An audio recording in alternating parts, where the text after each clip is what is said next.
मंदिरों का सोना सरकार ले रही है लगभग 2000 किलो। ये बात मैं 2018-19 की बता रहा हूँ। तो मैंने कहा ये तो ठीक नहीं है।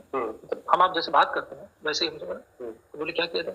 एप्लीकेशन कोर्ट में डालते हैं, मंदिर सोना आप क्यों ले रहे हो? तो हमने एप्लीकेशन डाली और ये मेरी पहली पिटीशन थी 2019 में टेम्पल से रिलेटेड, जिससे मुझे बहुत कुछ सीखने को मिला जो आगे है। और शायद उसी पिटीशन का नतीजा है कि जो मैं इतना बोल पा रहा हूँ, आप मेरे साथ बैठे हुए हैं। वो तो हमने रुकवा लिया कि 2000 किलो सोना मंदिरों का सरकार नहीं ले पाई, वो मंदिरों के पास रहा। लेकिन सरकार का अपना एफिडेविट उसी केस में क्या कहता है, चौंक जाएंगे आप।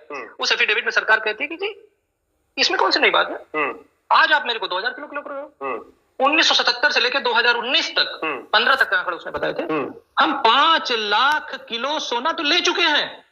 सरकार का एफिडेविट कह रहा है कि आप 2000 किलो हमें लेने से रोक रहे हो और हम 5 लाख किलो सोना आज तक केवल तमिलनाडु के मंदिरों से ले चुके हैं। जी बाप रे बाप, ये मैं नहीं कहता, मैं आपको दिखाता हूँ ना, ये हिंदू का आर्टिकल है, आप देख सकते हैं। 5 lakh KG of the gold सरकार ले चुकी है। सरकार ले चुकी है। एक राज्य तमिलनाडु, सिर्फ तमिलनाडु और तमिलनाडु के मंदिर, तमिलनाडु के मंदिर।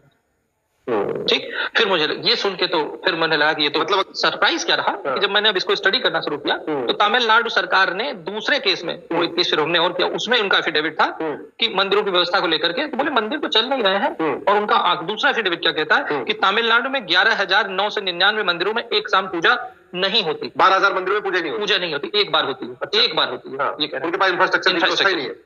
और उसी एफिडेविट में ये कह रहा है, सरकार कह रही है, मैं बोल ही नहीं रहा हूं, सब सरकार बोल रही है कि 37,000 मंदिरों में सुरक्षा, पूजा, सफाई, सारी व्यवस्था के लिए मंदिर में सिर्फ एक आदमी है, यानी पुजारी से लेकर चपरासी तक वो बेचारा एक आदमी। मतलब वही झाड़ू पोछा करेगा, वही पूजा करेगा, वही आरती करेगा, वही भोग लगाएगा, वही कथा सुनाएगा, वही सबका संस्कार भी कराएगा। जबकि सरकार उसी दौरान 5 लाख किलो सोना ले चुकी है। नहीं डॉक्टर साहब, मैं तो देखिए, हम तो चूंकि घर, मेरा सबसे बड़ा कंसर्न है जो कन्वर्जन हो रहा है और तमिलनाडु में बहुत बड़ी मात्रा में हो रहा है।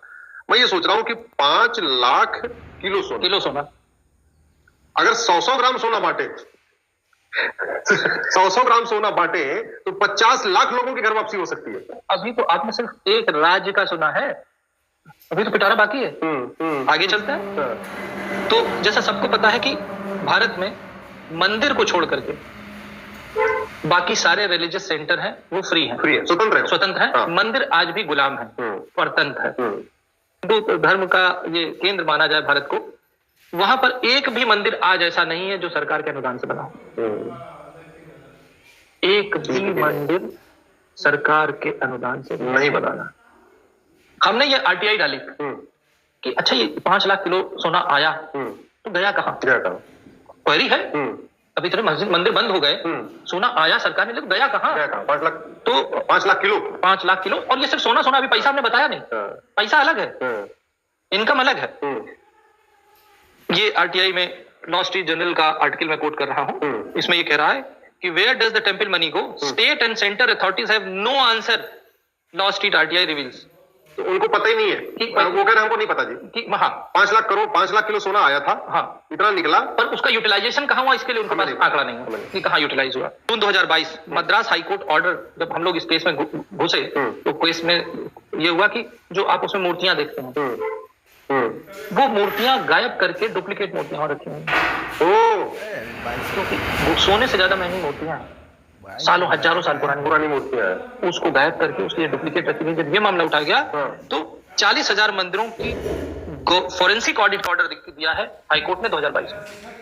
फॉरेंसिक, क्योंकि हमें पता ही, हम तो पूजा कर रहे हैं ना, हम तो मूर्ति की असली की कर रहे हैं, नकली वाली जो रख दी उसकी कर रहे हैं। ठीक, 60 सालों में आजाद भारत में किसी भी मंदिर जो सरकार कंट्रोल करती है उसका कोई ऑडिट नहीं हुआ।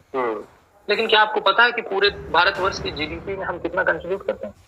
भारत की जीडीपी हम एक ऐसा अकेला धर्म है या धर्म संस्थान है या वो न्यूक्लियस सनातन धर्म मंदिर है जो भारत की जीडीपी का 2.35% कंट्रीब्यूट करते हैं। ये मंदिर इकोनॉमी से सरकार को मिलता है 2.35%, लगभग 2.5% हो गए। और ये आंकड़ा है जो भारतवर्ष के हेल्थ बजट से ज्यादा है, भारतवर्ष के एजुकेशन बजट से ज्यादा है, जो भारतवर्ष का डिफेंस बजट है लगभग 2.5% का, उससे थोड़ा सा इतना। मतलब ये हुआ कि जो वैष्णो देवी पे लोग इतना सब चढ़ावा चढ़ा रहे हैं, या तिरुपति पे इतना चढ़ावा चढ़ा रहे हैं, या सिद्धि विनायक में चढ़ा रहे हैं, या जो बड़े बड़े मंदिर, हमारे बड़े प्रोमिनेंट मंदिर है, तो लोग चढ़ा तो रहे हैं अपने भगवान को श्रद्धा के, और सरकार उसको ले रही है, वो सरकार के पास जा रहा है। और वो हिंदू धर्म के हित में, हिंदू धर्म के प्रचार प्रसार के खर्च भी नहीं हो रहा है, वो पैसा वहां जाते सेकुलर हो जा रहा है। हाँ, सेकुलर हो जाता है। तभी तो मैंने पूछा यूज कहाँ होता है, तो उनका जवाब नहीं था। अब आप लेटेस्ट देखिए राम मंदिर का जो क्वांटम था वो 5,450 करोड़ था, जबकि राम टेम्पल ट्रस्ट ने मना कर दिया था पैसा मत दो। ठीक बात है, मना किया। और एक चीज बता दूं, ये 5,450 करोड़ रुपया जो है ये उस साल के भारत के डिफेंस बजट से ज्यादा था।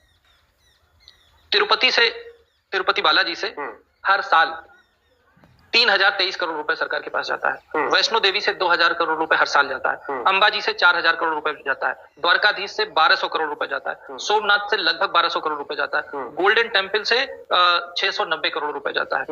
ये हकीकत है। और जो गोल्ड का जो डोनेशन होता है, ये तो पैसे मैंने पैसे बताए, गोल्ड का डोनेशन जो एवरेज देखा गया है, मैं 2 मंदिरों का बता देता हूं। जो तिरुपति बालाजी में लगभग हर साल 130 किलो सोना डोनेट होता है, और शिरडी के साईं बाबा जो कहे जाते हैं वहां पे हर साल 380 करोड़ रुपए 380 किलो सोना डोनेट होता है, और ये सरकार के पास जाता है।